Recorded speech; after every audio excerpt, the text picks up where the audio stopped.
Evening. I'm glad you guys hung around here. Man, I think the word that steps out, that stands out for me is challenge. This was indeed a challenge. I mean, to stop the flow and the momentum that we had, that's considered to be conference play. It's just a different level of focus, familiarity, and consistency in what you're doing to get back into a non-conference game was a little bit of a challenge for us, to be completely honest with you. For the casual fan, basketball is basketball, and I get it. It's five people and all the team that you're trying to beat, and the ball is round and the hole is what it is. But at the end of the day, there's a level of consistency that goes along with every sport and every single thing you do. And sometimes when your cheese gets moves, it's hard for you to adjust. I thought that was indicative of beginning the start of the game, but credit goes to these guys for not letting go of the rope, stepping up and doing what they needed to do to get into a rhythm and focus on the task at hand. Coach Mathers did a phenomenal job on the scout. That's a hell of a team, tough team right there, and I wish them well in their conference. And the last thing I want to say, it's always good to be home. I thought the crowd was incredible. I thought they did a really, really good job making noise and pulling us through it. And I'm happy for our guys for getting up there one day better. Great job. It's always a challenge when you're coming off such a really big win like the App State game was on Wednesday, then coming back on Saturday to refocus on a team, especially when it's not a conference game, it's a non-conference game. But how proud of you for this team, especially as a young team, being able to respond, like you said, responding to the challenge of getting a massive win on Wednesday, then coming back and getting another big win. Yeah, I think what stands out to me of what you said is team. We don't know whose night it's going to be. Dante Horn didn't play in the game against App State, and he came in today and gave great minutes. And then you turn around and you look at Chris Nix, who's been hurt the last couple of games, and he stepped up today and gave great minutes. And then Josh Aguirre was stellar. Those are all the guys that stepped up. And just look at, what stands out is 39-0 bench points.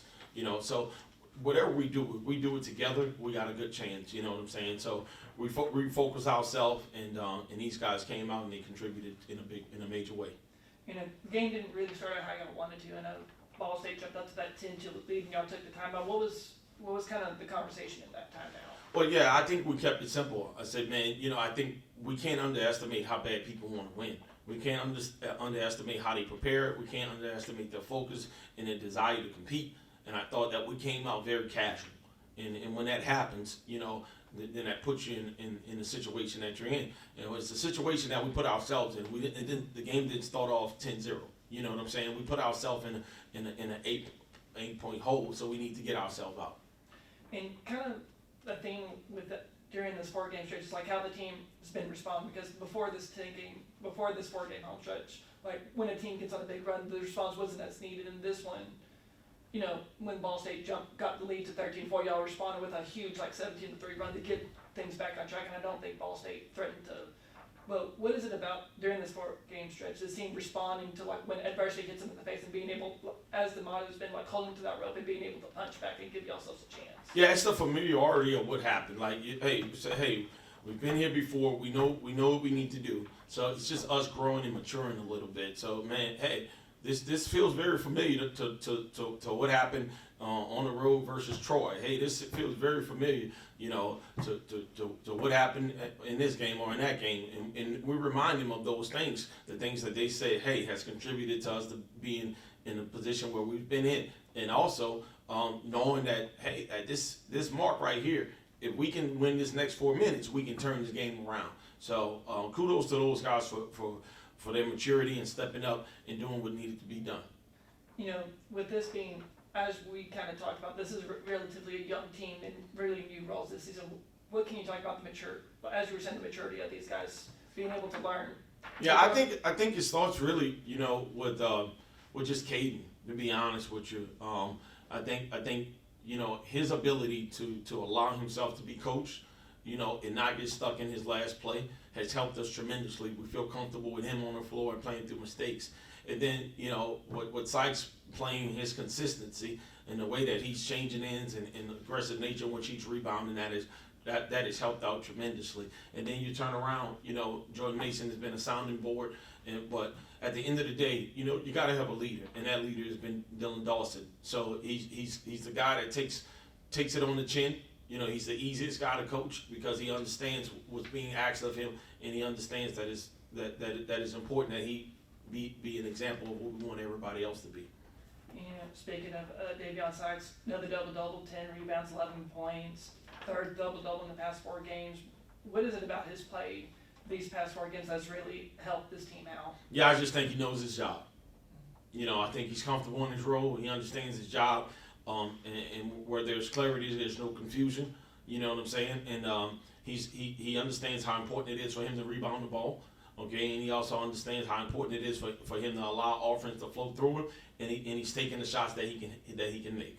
So he's keeping the game very, very simple, and as long as he continues to do that with his athleticism, his IQ, and his ability, you know, this can be a consistent effort for him.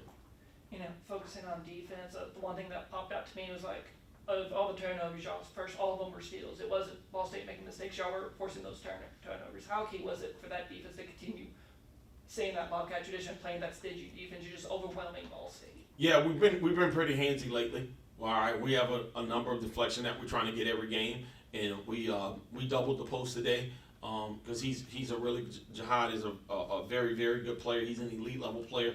He's an all conference level player. So we had to do something different. So on our doubles, we had to get our hands up, and those deflections led to steals. Coach, as y'all are on a 4-game winning streak, what's been the key factor to this success? To go 1-0.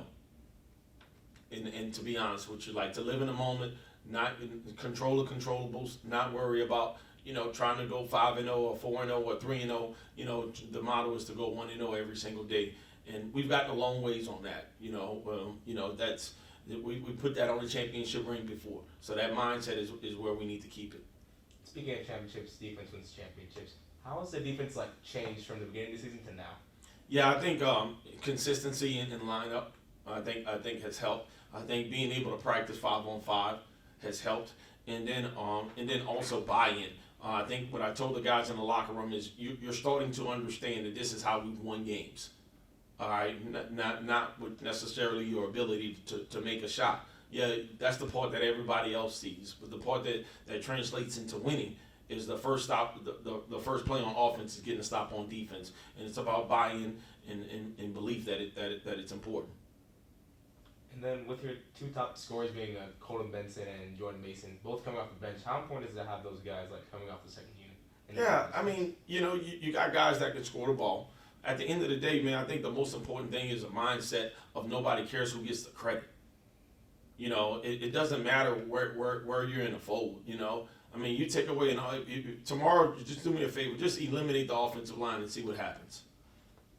You know, and in all likelihood, none of those guys are going to score a touchdown tomorrow. You know, but in all likelihood, there will be no touchdown score without him.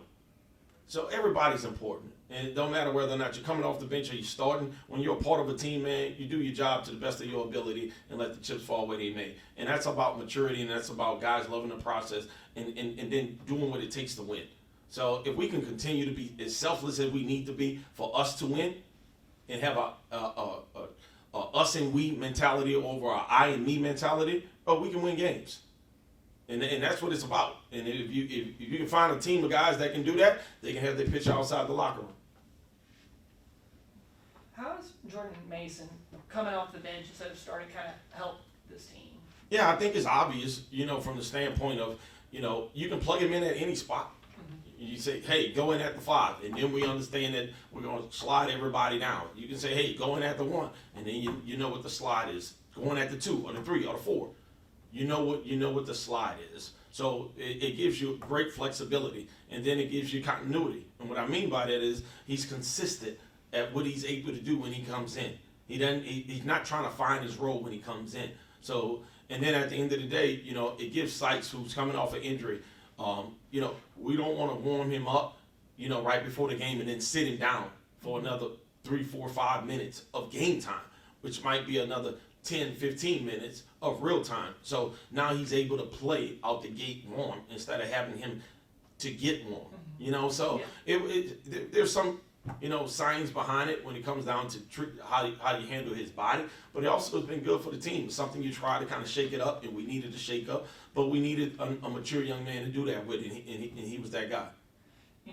Y'all get these really 4 key wins at home now. Y'all got the challenge of going back on the road, something y'all kind of struggled with, almost kind of the inverse of what happened last season. But with y'all winning these 4 games, how y'all take the success y'all had at home and translate it on the road? Yeah, I think we go into it with a process mindset. Higher level of belief, higher level of connectivity. We're taking steps. So now we have something that can reference along with results. Before we were referencing things about why we did not, and now we're referencing why we did. So it's a little bit different. And this is the longest streak that we've had over the years. So we don't have to go back as far back into December to find those games. Christian, congrats on the win. What does it mean to keep this winning streak going? Man, the momentum feels really good right now. So, we just got to keep it going.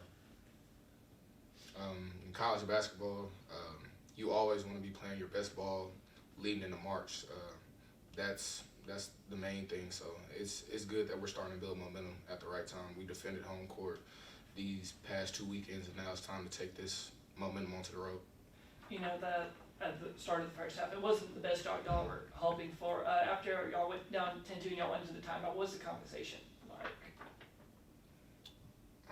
We just weren't playing hard enough. There's a standard that we're held to every day, and in that first media timeout, that standard, we weren't holding up to that standard. So after that, it clicked on us, and we responded. Yeah, they definitely hit us first, and it took us a little minute to respond. Coach made adjustments, and shout out to the guys for coming in and being ready when their name was called. Because without them, this game wouldn't be what it is. Yeah, Davion and Christian, y'all been doing work down there at the forward position, just having those rebounds. How key has it been? Like y'all been establishing yourselves in the paint, getting those critical rebounds and dominating the paint.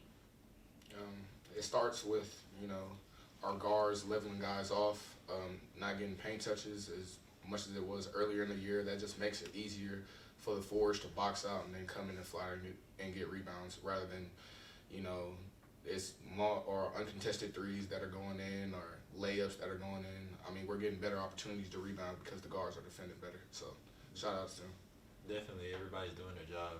I think, like he said, our guards are fighting around, having no uncontested shots really, and it leads us to go compete for boards, and we got to fight for them, so we're coming up with them. Davion, this is your third game in the past 4 games with a double-double. Just how have you been getting these performances in through these past 4 games? I just try to stay solid. I really don't get too high or too low. I just let the game come to me. I play out an opportunity. Every time, after every game, I'll just think that's all you really could do. Either make your shots or you don't. So I think just by, my team trusting me to shoot the shots that I shoot and, not getting mad and, just letting me be me as a player, it really helps to have that on my back. Christian, you've also had a really big past 2 games. Just have you been able to, find your groove throughout this past 4-game winning streak?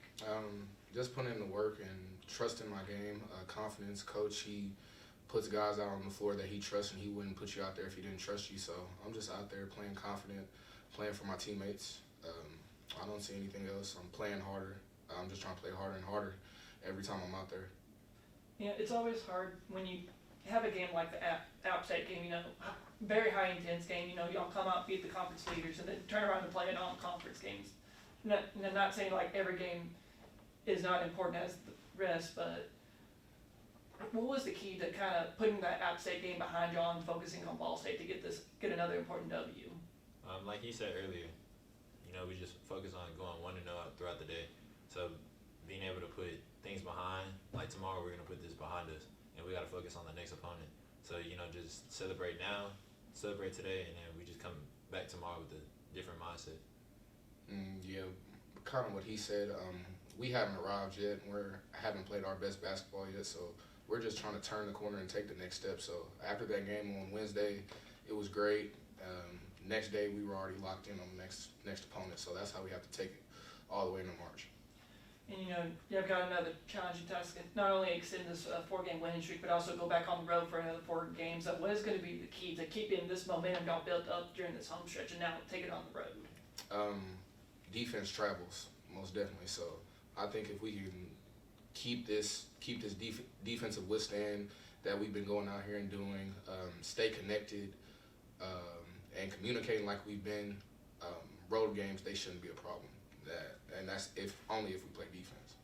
Yeah, staying on the team going on this road, is a big thing for us.